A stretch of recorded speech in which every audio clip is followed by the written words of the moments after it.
Hello friends, मेरा नाम है डॉक्टर शैली गुप्ता और मैं एक आईवीएफ कंसल्टेंट हूँ। आज हम जानेंगे कि आईवीएफ प्रोसीजर के दौरान किन किन हेड्स में एक्सपेंडिचर होते हैं। आईवीएफ के दौरान आपकी कंसल्टेशन फीस होंगी, आपकी अल्ट्रासाउंड स्कैनिंग, फॉलिकल मॉनिटरिंग के खर्चे होंगे, प्री आईवीएफ टेस्टिंग होगी, blood test and semen test, कुछ आपके प्री आईवीएफ वाइटामिन्स होंगे जो हस्बैंड एंड वाइफ दोनों के होंगे, कुछ ओवेरियन स्टिमुलेशन के इंजेक्शंस होंगे जो एग की ग्रोथ के लिए दिए जाते हैं। उसके बाद ओवम पिकअप का प्रोसीजर होगा जो एनेस्थीसिया में होता है, तो इसके लिए ओटी चार्ज, एनेस्थीसिया ड्रग्स और एनेस्थेटिस्ट की फीस होगी।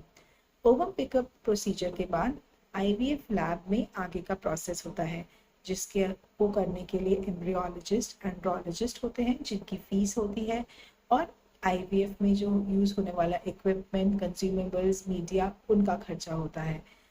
ये प्रोसीजर वेरी कर सकता है, किसी का आईवीएफ प्रोसीजर होता है, किसी का इक्सी प्रोसीजर होता है, पिक्सी होता है, इमसी होता है। बहुत बहुत डिफरेंट तरीके से हम आईवीएफ लैब में प्रोसीजर्स करते हैं। कुछ पेशेंट्स को पीजीटी की ज़रूरत होती है, किसी में हम एम्ब्रियो ग्लू यूज़ करते हैं, कोई डे 3 ट्रांसफ़र या डे 5 ट्रांसफ़र। इन सभी प्रोसीजर्स के थोड़े रेट चार्जेस अलग अलग और एडिशनल हो सकते हैं। अगर आपका फ्रेश एम्ब्रियो ट्रांसफ़र होता है और फ्रीजिंग नहीं होती तो फ्रीजिंग का चार्ज नहीं ऐड होता, बट अगर आपका फ्रोज़न एम्ब्रियो ट्रांसफ़र है या उसके बाद आपके रिमेनिंग एम्ब्रियोज को मेंटेन करना या लॉन्ग टर्म स्टोर करना पड़ता है तो एम्ब्रियो स्टोरेज और फ्रीजिंग का चार्ज लगता है, जो नंबर ऑफ एम्ब्रियोज और एम्ब्रियो की ड्यूरेशन, कितने समय के लिए फ्रीज किया जाएगा, उस पर डिपेंड करता है। ये बेसिक आईवीएफ है। कुछ पेशेंट्स में एडिशनल प्रोसीजर्स भी रिकमेंड किए जाते हैं केस बेसिस पे, इंडिविजुअल केसेस पर, जो कि हिस्ट्रोस्कोपी हो सकती है, लैप्रोस्कोपी हो सकती है, कुछ पीजीटी या एम्ब्रियो ग्लू, जीसीएसएफ, पीआरपी, ऐसे बहुत से प्रोसीजर्स हैं जो हम केस टू केस बेसिस पे रिकमेंड करते हैं। तो वो प्रोसीजर्स की additional charges other than IVF होती है। अब हम ये समझेंगे कि इंडिया में आईवीएफ की कॉस्ट टोटल कितनी पड़ती है। इंडिया में आईवीएफ की कॉस्ट 1 लाख से स्टार्ट करके 3 to 3.5 लाख तक हो सकती है। ये कॉस्ट इतनी वेरी क्यों करती है?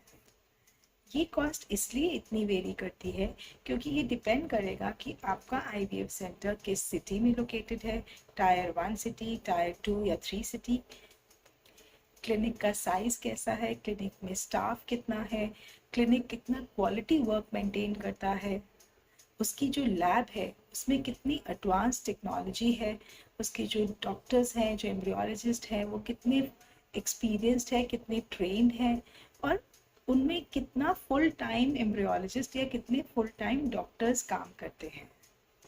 जितना अच्छा वेल इक्विप्ड सेंटर होता है वो उतनी अच्छी सर्विसेज आपको दे सकता है।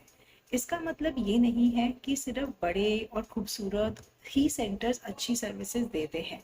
बहुत बार स्मॉल सेंटर्स भी आपको पर्सनलाइज केयर दे सकते हैं, बट ये जजमेंट आपको खुद लेनी पड़ेगी कि आपका सेंटर उस लेवल का क्वालिटी केयर आपको दे सकता है या नहीं।